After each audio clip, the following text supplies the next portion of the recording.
જેના આધારે ચાણસ્મા પોલીસ સ્ટેશનની ટીમ અને પાટણ એલસીબીની ટીમે એક સંયુક્ત કાર્યવાહી હાથ ધરી હતી. એલસીબીની ટીમને એવી બાતમી મળી હતી કે ચાણસ્મા પોલીસ સ્ટેશન વિસ્તારના દેલમાલ ગામે એક સિવાય ઇન્ફોટેક નામની કંપનીમાં ઝેરોક્સ સંબંધિત કાર્યવાહી ચાલી રહી છે અને આ ઝેરોક્સની દુકાનની આડમાં જે નકલી ઇન્ડિયન કરન્સી છે, ફેક ઇન્ડિયન કરન્સી છે, એનું પણ પ્રિન્ટિંગ થઈ રહ્યું છે. આ બાતમીના આધારે ચાણસ્મા પોલીસની ટીમે અને પાટણની એલસીબીની ટીમે એક સંયુક્ત રેડનું આયોજન કર્યું હતું. આ રેડ દરમિયાન પંચો અને એફએસએલ અધિકારીને લઈને આ જે સિવાય ઇન્ફોટેક નામની ઝેરોક્સ કંપની છે, આ ઝેરોક્સની દુકાન છે, એની ઉપર રેડ કરતા જે ફેક ઇન્ડિયન કરન્સી નોટ છે એ ઝડપી પાડી હતી.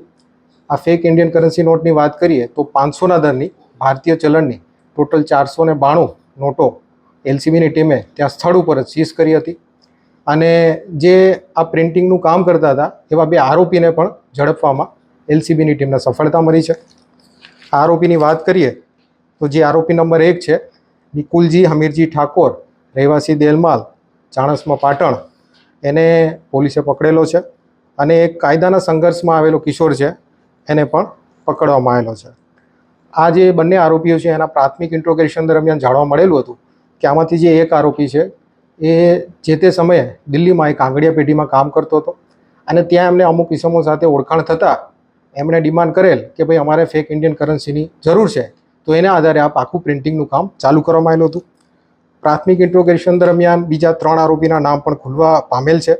જે આરોપીની વાત કરીએ તો આરોપી નંબર 1 ધીરજ ચૌહાણ, મૂળ રહેવાસી બનાસકાંઠા, હાલ દિલ્હી, કૈલાસ, મૂળ રહેવાસી રાજસ્થાન, હાલ દિલ્હી, પપ્પુ ઠાકોર, હાલ રહેવાસી મંડલોપ. તો આ રીતે આ જે 3 આરોપી છે એને પકડવાના બાકી છે. તો આ રીતે પાટણ પોલીસને જે ફેક ઇન્ડિયન કરન્સી નોટ છે એને પકડવામાં સફળતા મળી છે. ટોટલ મુદ્દામાલ કેટલો મળ્યો? કુલ મુદ્દામાલની વાત કરીએ તો 500ના ચલની ટોટલ 492 નોટો સીઝ કરી હતી. જે ટ્રાન્ઝેક્શન છે તેમાં ખાસ તપાસની જરૂર પડશે. જી, ચલણ નોટો બનાવવા માટે શેનો ઉપયોગ કરતા હતા એનું સાચું સામગ્રી કરતા. આ સર્ચ એન્ડ સીઝર દરમિયાન વાત કરીએ તો એક કમ્પ્યુટર છે, એક પ્રિન્ટર છે અને જે અલગ અલગ કલરની ઇંક છે એને પણ પોલીસે સીઝ કરી હતી. આની મદદથી એ લોકો આ જે નકલી કરન્સી છે એનું પ્રિન્ટિંગ કરતા હતા. કેટલા સમયથી સાહેબ આ કરતા હતા? હા, એ તપાસ આજ ચાલુ છે. બનાવટી નોટોનો શું ઉપયોગ થતો હતો અને ક્યાં આગળ ઉપયોગ થતો હતો? હા, પ્રાથમિક ઇન્ટ્રોગેશન દરમિયાન જાણવા મળ્યું છે કે જે આ આરોપી છે એ દિલ્હીની કોઈ આંગડિયા પેઢીને આ નોટો સપ્લાય કરવાનો હતો. બાકી ડિટેલમાં ઇન્ટ્રોગેશન દરમિયાન આનો આન્સર મળી શકે.